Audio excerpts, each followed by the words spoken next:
함께 하나님의 말씀을 보겠습니다. 누가복음 4장 14절에서 30절까지 말씀입니다.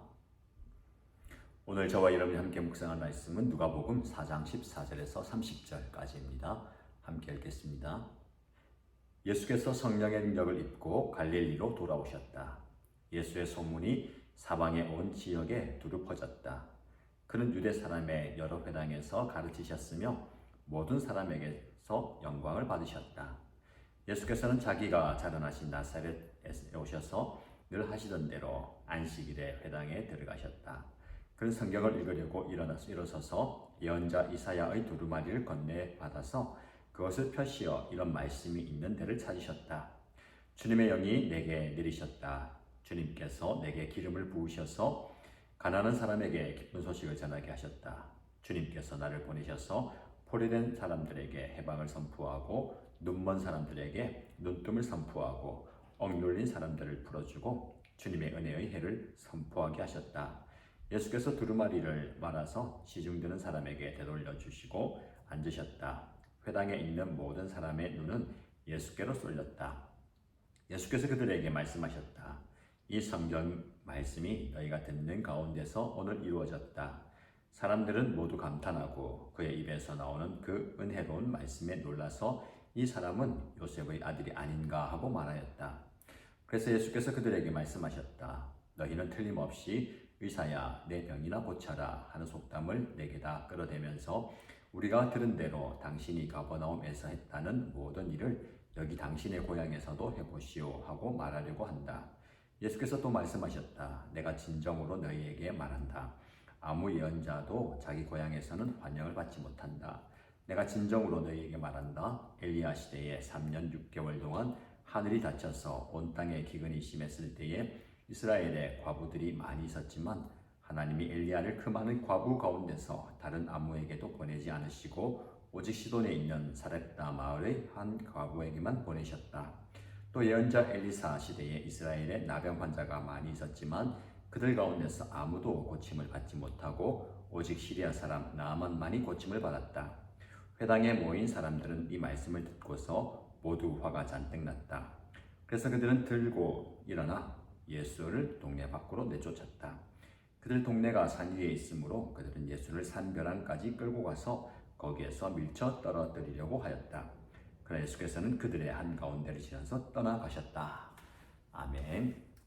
하나님의 은혜 가운데 한 주가 시작됩니다. 어제 주일 예배 은혜 가운데 잘 보내셨습니까?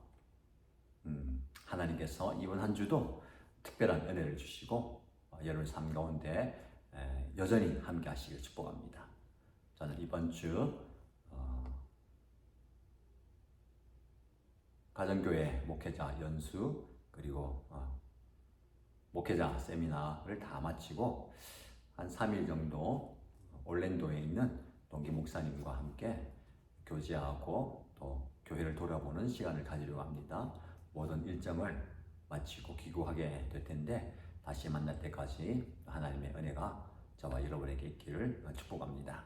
오늘 말씀을 보시면 예수님께서 갈릴리에서 활동하시는 사역에 대해서 이야기 나옵니다.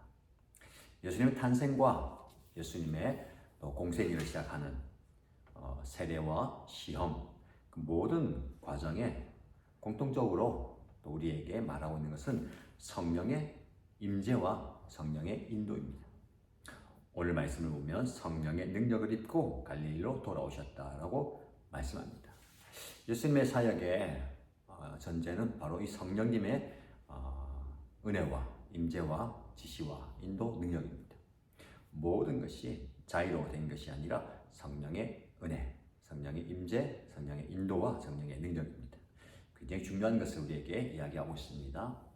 성령께서 우리에게 임하셔야 되고 우리는 성령의 인도를 받고 성령의 능력을 힘입어야 되는 겁니다. 예수님께서도 이 성령의 능력을 힘입고 사역을 하셨어요. 갈릴리로 돌아오셨다. 예수의 소문이 사방에 모두 퍼지게 됩니다. 유대 사람들이 여러 회당을 다니시면서 말씀을 가르치시죠. 모든 사람에게서 영광을 받으십니다. 하나님의 말씀을 전할 때에 큰 은혜가 있다는 겁니다. 그런데 예수님께서 나사렛 고향이죠.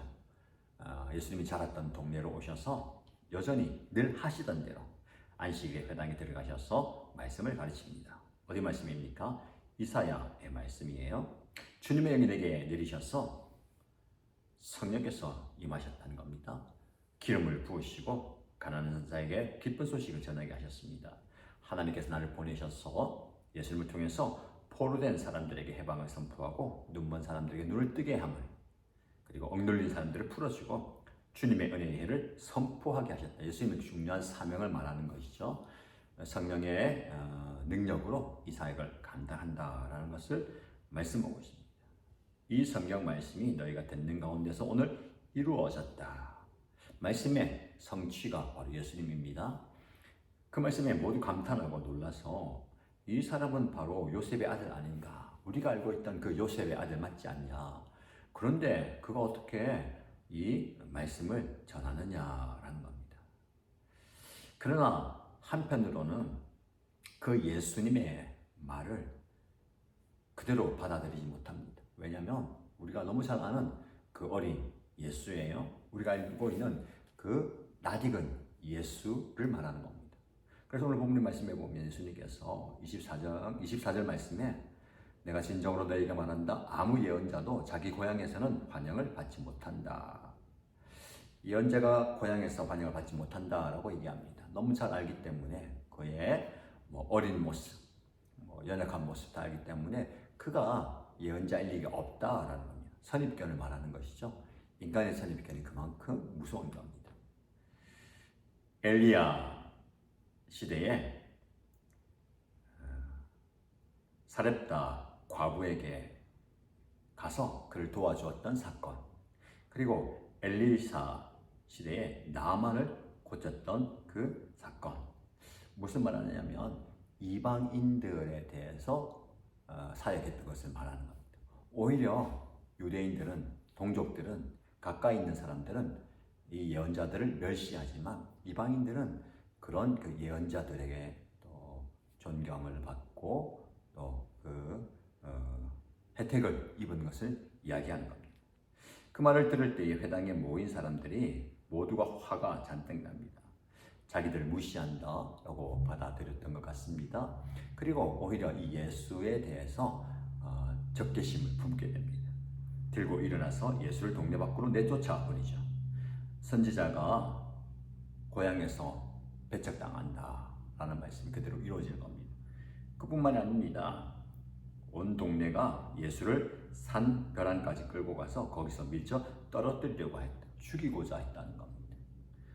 도대체 예수가 무엇을 잘못했단 말입니까? 그만큼 예수를 배척하는, 끊임없이 배척하고 끝까지 배척하는 모습을 얘기합니다. 30절 말씀. 그러나 예수께서는 그들의 한가운데를 지나서 떠나가셨다. 신적 권위를 나타내 보이십니다. 죽이려고 했지만 예수님께서 그 죽음의 세력을 유유히 지나서 뚫고 지나가는 모습입니다.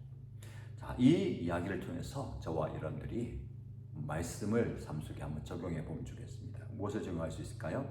아까 말씀드린 것처럼 성령의 능력이 그만큼 중요합니다. 성령의 능력이 임해야 되고요. 성령의 능력이 우리 가운데 역사하셔야 되는 겁니다.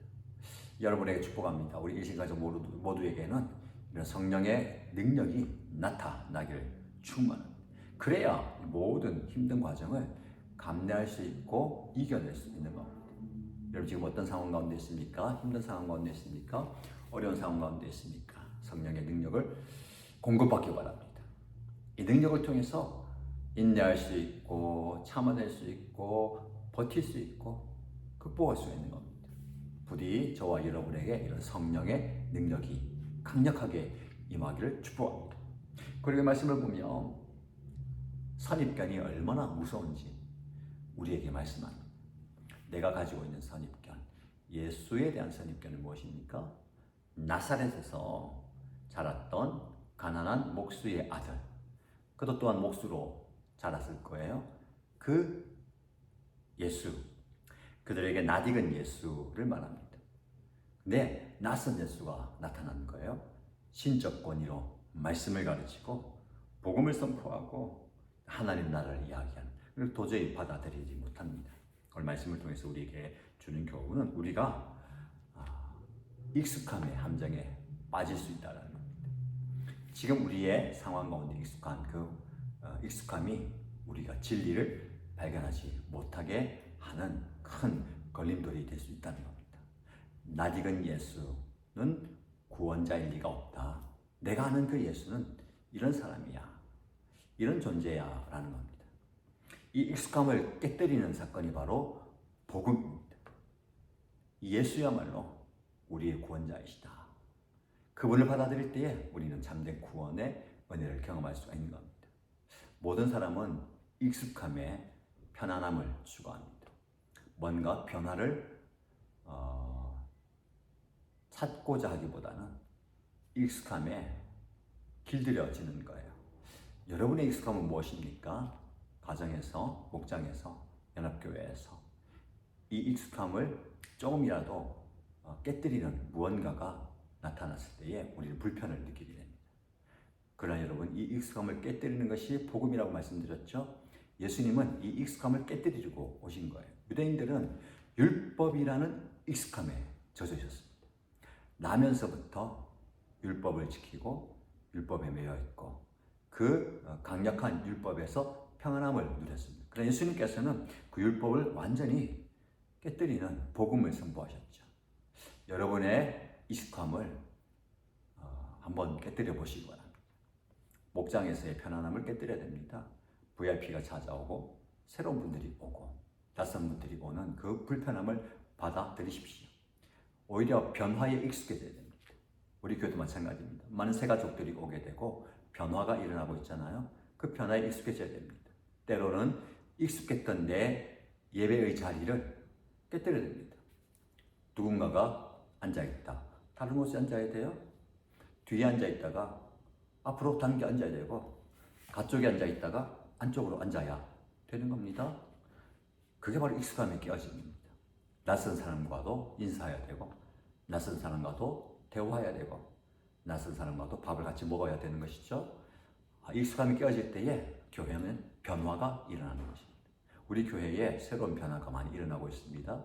여러분들 이 변화에 익숙해지십시오. 그리고 익숙함의 함정에 빠지지 마시기 바랍니다. 우리는 낯선 예수를 매 순간 받아들여야 됩니다.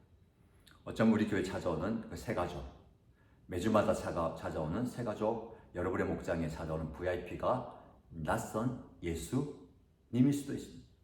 그 예수님을 환영하고 환대하시기 바랍니다. 이 유대인들은, 고향에 있는 사람들은 낯익은 예수 때문에 낯선 예수를 배척했습니다. 우리 죽이려고 하는 것이죠. 왜요? 자기의 평안함을, 익숙함을 깨뜨리려 하기 때문에 그렇습니다. 우리의 익숙함을 깨뜨리고 낯선 예수님을 받아들이십시다. 조금 더 깊이 말씀을 묵상하면 오늘 큐티책에 적용점이 참 잘 나와 있어요. 한번 그대로 읽어보겠습니다. 우리도 익숙함의 함정에 빠지지 않도록 조심해야 합니다. 말씀을 아는 것을 말씀대로 사는 것으로 착각하지 말아야 합니다. 여러분, 말씀을 아는 것을 내가 말씀대로 산다, 말씀을 지키고 있다라고 착각하지 말라는 겁니다. 우리가 그런 착각을 너무나 많이 합니다. 어려서부터 외워왔던 말씀, 내가 읽어왔던 말씀, 내가 알고 있는 말씀, 내가 들었던 말씀. 그래서 나는 신앙생활 제대로 하고 있다, 하나님을 안다 라고 생각하지 말라는 겁니다. 말씀대로 사는 것은 익숙함을 포기하고 낯선 환경 속으로 과감히 뛰어드는 겁니다. 우리에게 그런 용기가 있고 그런 담대함이 있으면 좋겠습니다. 우리의 선입견과 오해를 부수고 오시는 낯선 예수님을 만납시다. 예수님은 오셔서 우리의 선입견을 깨뜨리고 우리의 고정관념을 깨뜨리십니다. 버티지 마시고요. 예수님의 복음으로 깨뜨려야 됩니다. 그리고 낯선 환경 속에서 낯선 이들과 낯선 복음을 살아내는 저와 여러분 되시기를 주님 여러분 축복합니다. 함께 말씀을 기억하면서 기도하십시다. 세 가지 기도 제목 드릴 텐데요. 첫 번째 기도 제목은 하나님은 제가 성령의 능력을 힘입기 원합니다. 제 삶과 사역에 성령의 능력이 필요합니다. 성령의 능력을 충만하게 부어주옵소서라고 기도하시고요. 두 번째 기도 제목은 내 익숙함을 포기할 수 있는, 나의 익숙함을 깨뜨릴 수 있는 용기와 결단을 주십시오. 그래서 낯익은 예수가 아닌 낯선 예수를 받아들이는 저의 모습 되기 원합니다. 라고 기도하십니다. 그리고 공동체를 위해서 기도할 때에 예수의 영이 강력하게 임하는 교회 공동체, 그래서 이 교회 공동체 안에서 감격과 은혜가 넘치게 하여 주옵소서. 성령의 능력이 나타나는 공동체 되기를 원합니다. 라고 함께 기도하겠습니다.